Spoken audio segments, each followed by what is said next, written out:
Well, you did it. You're in your second semester of your PhD training and one semester closer to actually starting your clinical work with clients. This point in your training can be one of the most exciting and most anxiety-provoking thoughts. Because of that very idea, I'm one step closer to stepping into the room with a real client. What do I do? You might ask yourself. What if I don't do it right? What if I mess things up and it has a negative impact on my client? These and many other questions might run through your head as you prepare to start your clinical and practicum work. My hope through this semester is that the material we cover and the things we do in class will help calm some of these fears and lessen your anxiety and help you feel better prepared to start your actual work. In order to get us started, I'm going to ask you 3 questions. What I want you to do is to actually take out a piece of paper right now, or you can obviously come back to this slide. And I want you to think through each of the questions that I'm going to ask you, and then we'll come back to them in class this week and talk about them together as a group. The first question: what is the most important thing you learned during your first semester of graduate school?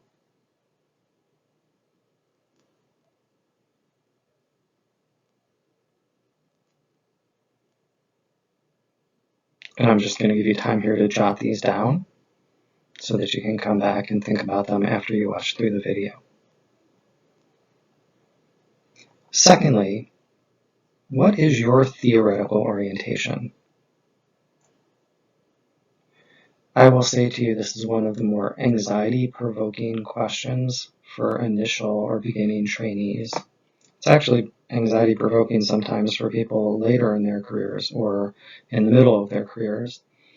Part of it for trainees is that they get asked this question a lot. You'll get asked this during your Penn.dot interviews, perhaps. You'll get asked this during interviews that you have. Well, the primary ones you'll get is Penn.dot interviews, and then at internship, there's an actual question where you're asked to describe in an essay your actual theoretical orientation. So this is something that you'll think about now and throughout the course of your training. And then my third and final question for you to reflect on and for us to talk about together is, what do you think makes psychotherapy effective? As we'll learn, we know it works. The question that I have for you is, what do you think at this point in your training makes it work or makes it effective? So I'll pause here 1 second, make sure that you've got all 3 of those written down. Obviously, you can come back to this video and look at it again, but I'll save you some time here and give you a second to make sure you've got them all jotted down.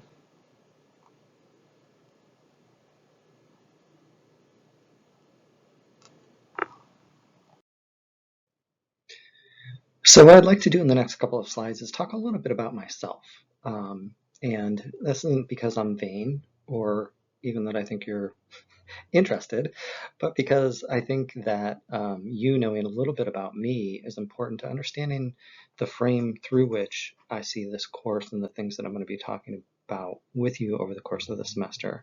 So I want to talk a little bit about what I've done, where I've been, how I see the world of psychotherapy, and what events have kind of shaped that as I've gone. I'm going to start way back. Jim Haugh, 14 years old, adolescent boy, going through puberty. That'll be important in a second, right? And envision this. I go out to my parents' garage. I see a bunch of books that they're getting ready to throw away. As a curious teenager who kind of liked to read a little at that point, look through the books to see if there was anything interesting to me. Now, I mentioned puberty and adolescence because when I got to this book, which is called Your Erroneous Zones, I read Your Erogenous Zones. And so I quickly picked up the book thinking that I had found something that I shouldn't be reading, went up to my room, started looking through it, and needless to say, it was anything but what I expected. On the other hand, it wound up transforming my life. and really kind of influences my interest in self-help at the moment, and my influence or my interest in clinical psychology and self-change and self-help. What happened when I opened this book is I found out a lot about myself. At that time, I was also, in addition to being 14, was probably a little depressed, anxious, socially shy, awkward, at least in my own head.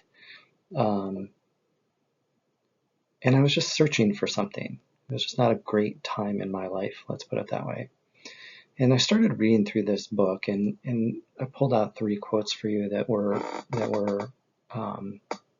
important for a variety of reasons for me. And the first one, oops, I guess they're all going to pop up at the same time. Go through them one at a time.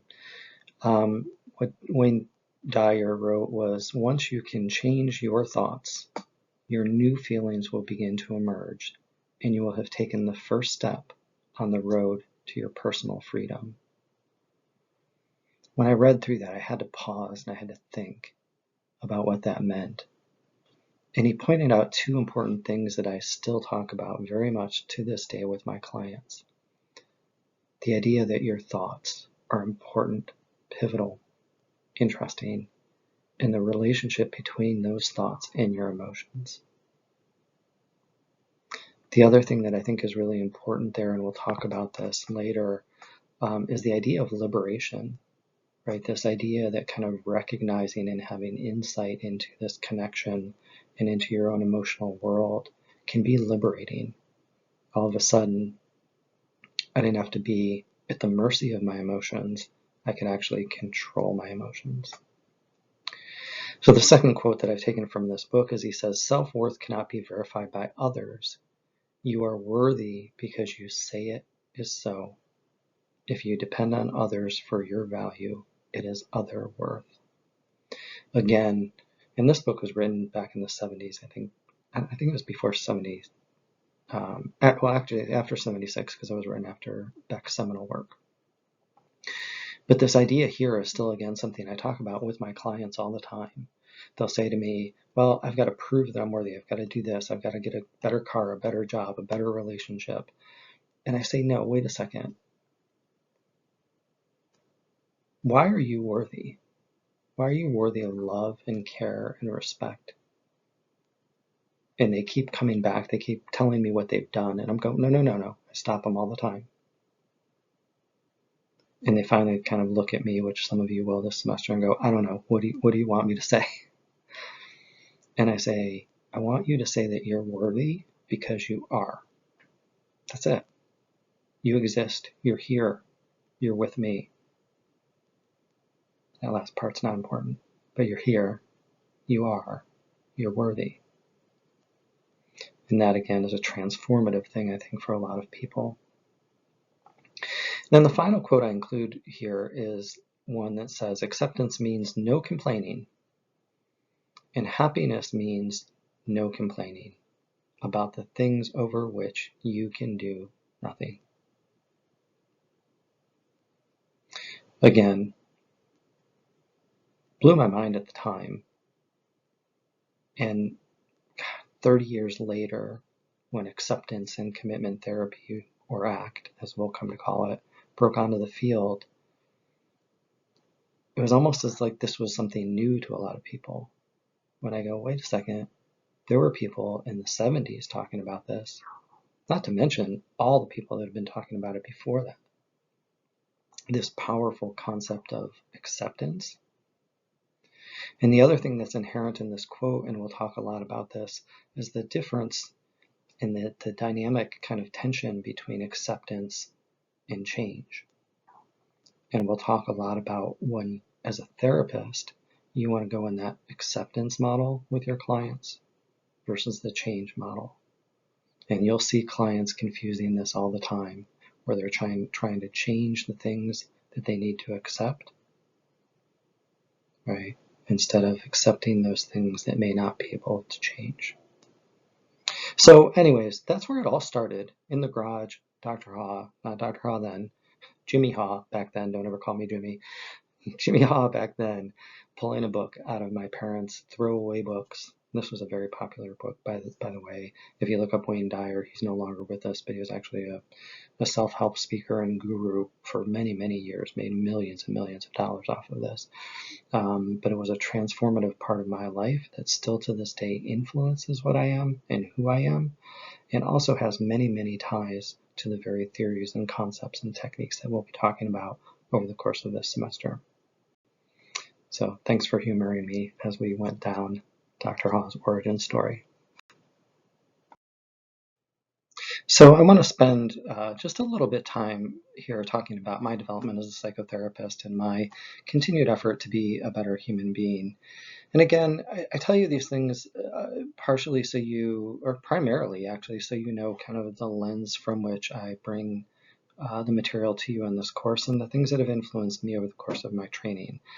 I'm hoping over the course of your training, some of these things will resonate with you and they'll start to kind of make sense and you can go, oh yeah, I remember Dr. Haugh talking about that and how he had gone through that. So I'm going to try and go through this briefly and let you know a little bit about kind of my evolution. I'm going to start with my undergraduate years. You already heard about my pre-undergraduate years to some extent. I went to a university called Baldwin-Wallace University. This is in outside of Cleveland, Ohio. It's actually 45 minutes west of Cleveland. I grew up about 45 minutes east of Cleveland. I even put on my favorite brown shirt for you. If you don't know the Cleveland Browns, they're the football team in Cleveland, in the Cleveland area, and I'm a diehard fan. You'll hear me talk about them probably throughout the semester, hopefully into the Super Bowl. But anyways, enough about the Browns. My undergraduate years, I went to Baldwin-Wallace University. It was Baldwin-Wallace College at the time. I came in as a psych major. I said to you earlier, I read that book when I was 14 years old, and that book led me on a journey. I started looking up psychologists, Adler, Freud, Jung, Jung, not Young, or actually Jung, not Young, Aaron Beck. Like I just started kind of going to the library at my school and in town. And yes, people thought I was weird, but I started reading all about psychologists. And I went into my undergraduate years as a psych major. I looked around psychology. I looked at other things that kind of piqued my interest in other majors. And I kept coming back to clinical psychology. And why is that? It put everything together. I love to write. I love to act. I love to talk to other people. I care passionately about others. And I was always the person that people came to when they wanted help and change and support and someone to listen to them. And clinical psych just put all of those kind of passions together for me in one particular package. As an undergraduate, I fell in love with humanistic psychology, the idea that you can be who you want to be, that you're not tied to your past, that you are in charge of your future. Those things appeal to me so much. I also loved the science of psychology. I worked in multiple labs, as many of you did during my undergraduate years. I just loved the idea that I could spend my life studying human beings and making the world a better place for human beings. And as I mentioned earlier, I still focused on this idea of self-change, this idea that we can kind of transform our lives and make a difference in our own lives without the help of others, which may surprise you since I'm the one often helping other people. But that remains a passion of mine that started way back when as a 14-year-old and continued through my undergraduate years. Like many of you, I did a post-bac. For me, not necessarily because I wanted to or thought I had to, but because at that time we still had to take the graduate record examination or GREs, and I did not do particularly well on that standardized test. Although, as I tell my sons who have just gone through the SATs, it's not that you didn't do well, it's that you didn't do well enough compared to the other people that you're competing against. So anyways, that's my own self-help and self-talk there. But I went on to Kansas. So I took my Ohio bred and born butt to the University of Kansas, and actually a small place called Parsons, Kansas, which had a research outpost for the University of Kansas. And what I did right there is I kind of had a late blooming interest in radical behaviorism. And the people I worked with at University of Kansas were radical behaviorists in the most severe form. I remember my supervisor, advisor, mentor at one point saying, "Yeah, whatever, you're Catholic, God doesn't exist. It's all just behaviorism. I can explain it all through behavioral principles." I was like, okay. Luckily, we had that discussion over some tequila shots, so it made it a little bit better. But I went to Kansas. I studied for a year. I looked at actually individuals with developmental disabilities who also had psychiatric difficulties, and we looked at the impact of medication on their cognitive functioning. So that was really interesting. I really, really loved that year. It was one of the most positive years I had during the course of my training. Applied to graduate schools all over again. My list changed slightly, and I wound up, thank God, I got in. I went to St. Louis University in St. Louis, Missouri. I always loved the story, especially where I wound up. I love the story. My two top choices wound up being Temple University and St. Louis University. And when I went to Temple, it was about this time of the year where it was like a miserable January, February day. It was snowing. It was dark. It was dreary. I went. The students looked miserable, horrible. I'm like, ugh. I'd never been to Philadelphia or to Temple. And as some of you know, Temple's in the middle of the city. I'm like, ugh, I really didn't love it, even though that was like my second choice out of all my schools. I went to St. Louis and I just loved it.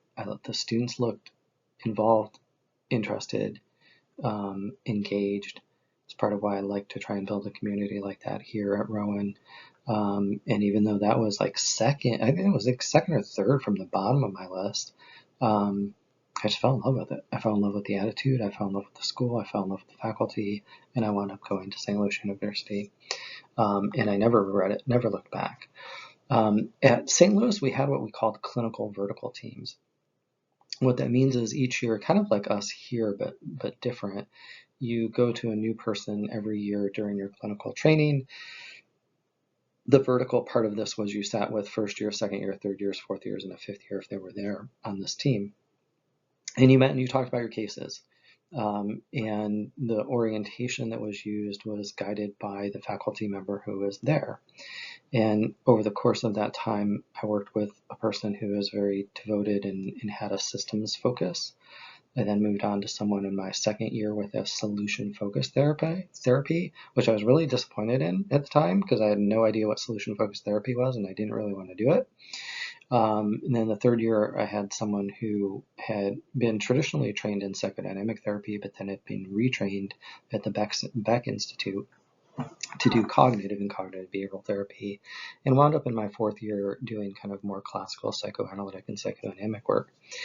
I tell you this again because it allowed me a great opportunity to kind of look at different theories, different techniques, different ways of seeing the world, seeing my clients differently. And I think that experience was so pivotal and important to my training in the way that I do this course, in the way that I do my clinical work. I'll get back to that in a second. Thank God, part two, I got an internship. You'll know this anxiety and this worry in about 3 years when you apply for internship and you kind of worry. At the time that I was applying, there was an internship crisis. There were less internship spots than there were people that were applying for internships, so it was even more anxiety provoking, if you can imagine. But I got an internship and I wound up at Wright State University, which I wound up back in the Ohio area. Wasn't my first choice, but once I interviewed there, I really, really loved it. And what I loved about it is there was kind of one glaring deficit in my clinical work at that point, and that was that I hadn't worked with severely mentally ill at that point. So one of the rotations I had was at a state mental hospital, and I was dealing with kind of the severe of the severe, the people who were in and out of the hospital, who had been hospitalized oftentimes since they were very, very young. And it was also connected to a secure jail hospital, so a psychiatric facility for criminally mentally ill individuals. And when I say maximum security, it was really like guard towers, barbed wire, like all that stuff. So the story I love to tell is we had one person there who beheaded his significant other on Valentine's Day and spiked it up in the front yard. Like, and they're like, Jim, why don't you go talk to this guy? I was like, I don't know if I want to talk to this guy. So that was a really good experience for me. I was introduced there to the interpersonal psychotherapy world, which I had not really encountered prior to that time. And my supervisor was there very much interpersonally focused, Harry Stack Sullivan, and the interpersonal psychotherapist. The other thing that I did there was I was lucky to work under Bob Friedberg, who, if some of you are child people, he's a really big child psychotherapist, CBT with anxiety in particular in children. And I took a deep dive into cognitive therapy and really kind of became very, very proficient in cognitive therapy, specifically in Beckian psychologist, or Beckian cognitive therapy in particular. And the final thing that happened to me during internship is as I started to go, wow, I've had all these different experiences, all these different theories, all these different techniques. What the hell do I do with this? And it's during that time that I was also introduced to integrative psychotherapies. And we'll talk about these over the course of the semester, but this idea that some way, somehow, these things can be integrated into a coherent theory or a coherent approach to doing psychotherapy. And that was something that I became very passionate about toward the end of my internship. And I took that into my my postdoc, which is next. And then I go, all right, well, what do I want to do after this? I wanted to go into academia. I needed some more research experience. I didn't feel quite clinically ready, and I needed some additional postdoctoral hours in order to qualify for licensure anyway. So I looked at, again, it kind of came down to two places for me. One was Brown University and the other was University of Michigan. And Brown was very comfortable. It was very CBT focused. I would be doing problem-solving therapy work, which was the topic of my thesis and dissertation. I actually kind of almost co-authored a paper prior to even being admitted as a postdoc there.